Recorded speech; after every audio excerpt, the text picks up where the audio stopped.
मैं doctor Surendra Singh, assistant professor, BSR government arts college Alwar. आज मैं आपको BA पार्ट प्रथम के फर्स्ट पेपर पॉलिटिकल साइंस में से राजनीति विज्ञान के स्वरूप के बारे में अध्ययन कराऊंगा। क्या राजनीति विज्ञान विज्ञान है? यद्यपि हमारे अध्ययन विषय को राजनीति विज्ञान नाम से संबोधित किया जाता है, लेकिन इस विषय को विज्ञान मानने के विषय में राजनीति विज्ञान के विद्वानों में भी बहुत अधिक मतभेद है।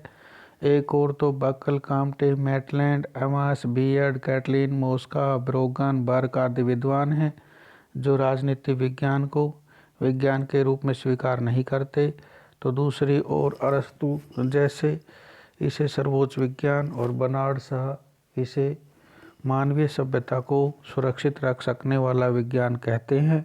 अरस्तु के अतिरिक्त Bodin, Hobbes, Montesquieu, Bryce, Bluntschli, Jellinek, Finer, Laski आदि अन्य विद्वान भी इसे विज्ञान के रूप में स्वीकार करते हैं।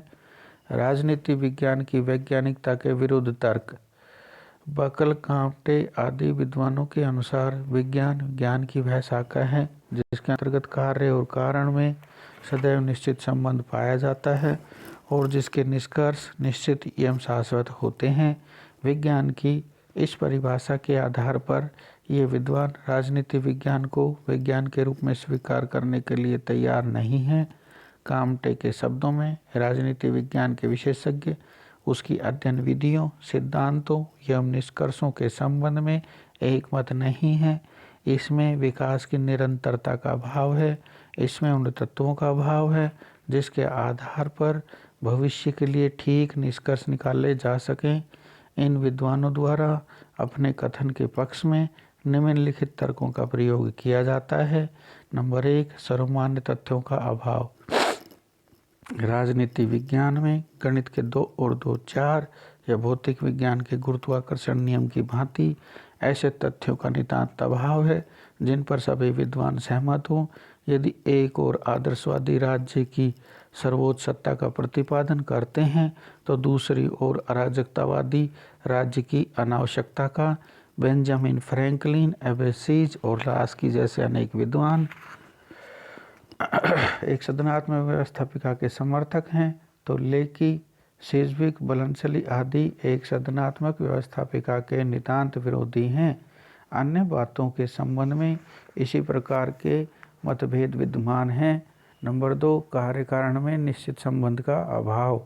भौतिक एवं रसायन विज्ञान में कार्य और कारण में निश्चित संबंध पाया जाता है, किंतु राजनीतिक क्षेत्र में घटित होने वाली अनेक घटनाओं अनेक पेचीदे कारणों का परिणाम होती हैं और क्रिया प्रतिक्रिया के इस चक्र में अमुक घटना किन कारणों के परिणाम स्वरूप हुई, ये कहना बहुत कठिन हो जाता है। 1917 की सोवियत क्रांति साम्यवादी विचारधारा के परिणाम स्वरूप हुई या उस समय के विशेष अंतर्राष्ट्रीय वातावरण के कारण, इस संबंध में निश्चित रूप से कुछ भी नहीं कहा जा सकता। पर्यवेक्षण एवं परीक्षण का अभाव। पदार्थ विज्ञानों में एक प्रयोगशाला में बैठकर यंत्रों की सहायता से मनचाहे प्रयोग किए जा सकते हैं, किंतु राजनीति विज्ञान में इस प्रकार के पर्यवेक्षण एवं परीक्षण संभव नहीं है, क्योंकि राजनीति विज्ञान के अध्ययन विषय मानव के क्रियाकलाप हमारे नियंत्रण में नहीं होते हैं। इस संबंध में ब्राइस ने कहा है कि राजनीति विज्ञान में एक निष्कर्ष पर पहुंचने के लिए बार बार प्रयोग किया जा सकता है, लेकिन राजनीति में एक प्रयोग बार बार नहीं दोहराया जा सकता है, क्योंकि उसी प्रकार की दशाएं दोबारा पैदा नहीं की जा सकती। जैसे कोई नदी के एक ही प्रवाह में दोबारा प्रवेश नहीं कर सकता। नंबर 4, मानव स्वभाव की परिवर्तनशीलता।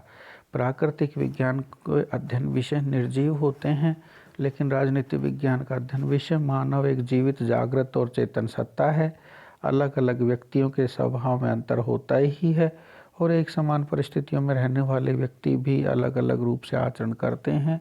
ऐसी स्थिति में राजनीति विज्ञान, जो कि मनुष्य और उससे संबंधित संस्थाओं का अध्ययन करता है, प्राकृतिक विज्ञान की तरह नहीं हो सकता।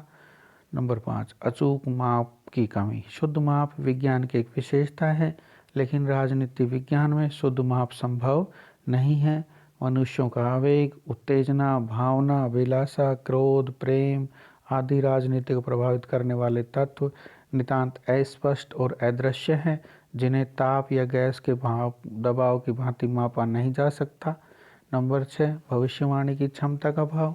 पदार्थ विज्ञान के नियम निश्चित होने के कारण किसी भी विषय के संबंध में भविष्यवाणी की जा सकती है। जैसे यह सही बतलाया जा सकता है कि किस दिन और किस समय चंद्र ग्रहण और सूर्य ग्रहण लगेगा, लेकिन राजनीति विज्ञान में यह नहीं बतलाया जा सकता कि किसी निश्चित विचार का जनता पर क्या प्रभाव पड़ेगा या चुनाव में किस पक्ष को विजय प्राप्त होगी। अप्रैल 1992 के ब्रिटिश आम चुनाव तथा भारत में तमिलनाडु और राजस्थान जैसे राज्यों में 12वीं लोकसभा के चुनाव परिणाम अप्रत्याशित रहे हैं। बर्क तो कहते हैं कि राजनीति में भविष्यवाणी करना मूर्खता है। नंबर 7, परिभाषा, शब्दावली तथा अध्ययन पद्धतियों के संबंध में मत विभिन्नता। विज्ञान की एक विशेषता यह मानी जाती है कि उसमें परिभाषा, शब्दावली, अध्ययन पद्धतियों के संबंध में निश्चितता तथा एकमतता हो, लेकिन हमारे अध्ययन विषय के संबंध में स्थिति अलग है। स्वयं इस विषय के नाम के संबंध में मत विभिन्नता है और राजनीति विज्ञान की उतनी ही परिभाषाएं हैं जितने इसके लेखक हैं। इस विषय के अंतर्गत प्रजातंत्र और समाजवाद जैसी अनेक बहुअर्थी धारणाएं भी हैं। इसी बात की ओर लक्ष्य करते हुए लावेल ने लिखा है कि राजनीति विज्ञान में आधुनिक विज्ञान की प्रथम आवश्यकता की कमी है।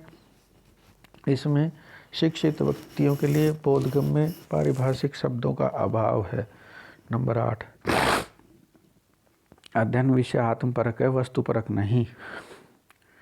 ऑब्जेक्टिव नहीं है, सब्जेक्टिव है। अच्छा, विज्ञान वस्तुपरक होता है। उसकी अध्ययन वस्तु निर्जीव होने के कारण वैज्ञानिक मानवीय भावना से दूर रहते हुए तटस्थता के साथ इनके अध्ययन में संलग्न रहता है। लेकिन राजनीति विज्ञान के अध्ययन में वस्तुपरक दृष्टिकोण अपनाना अर्थात अध्ययन में तटस्थ रहना कठिन है, चाहे कश्मीर का प्रश्न हो या महाशक्तियों के शीत युद्ध का प्रश्न हो।